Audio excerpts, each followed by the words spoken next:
एक तरफ सऊदी अरब, दूसरी तरफ ईरान और बीच में फंस गया पाकिस्तान।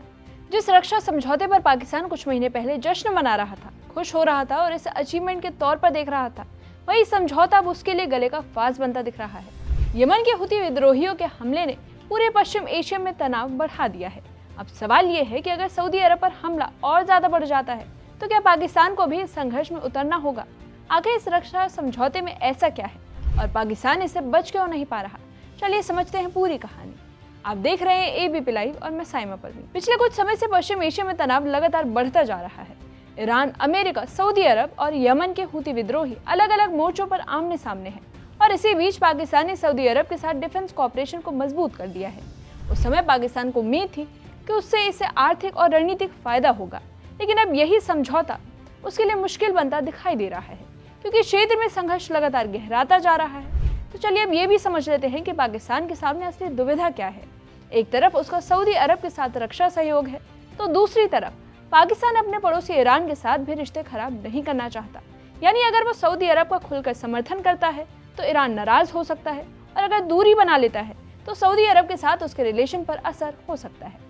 और यही वजह है कि पाकिस्तान दोनों पक्षों के बीच संतुलन बनाने की कोशिश कर रहा है। एक रिपोर्ट के मुताबिक पाकिस्तान के अधिकारियों को सबसे ज्यादा डर इस बात का है कि अगर सऊदी अरब पर बड़े पैमाने पर हमला होता है तो रक्षा समझौते के तहत उस पर जवाबी सहयोग का दबाव बढ़ सकता है। तो कुछ रिपोर्ट के अनुसार ये भी दावा किया जा रहा है कि पाकिस्तान के सैन्य और राजनीतिक नेतृत्व ने सऊदी अरब की सुरक्षा को बेहद अहम माना है।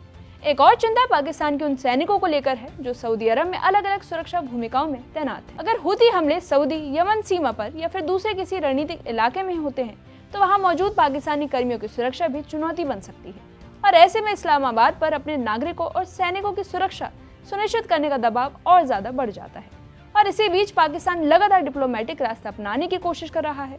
पाकिस्तानी विदेश मंत्रालय ने सभी पक्षों से संयम बरतने और बातचीत के जरिए समाधान निकालने की अपील कर ली है। यानी पाकिस्तान फिलहाल किसी सैन्य टकराव का हिस्सा बनने के बजाय तनाव कम करने की कोशिश करता दिख रहा है।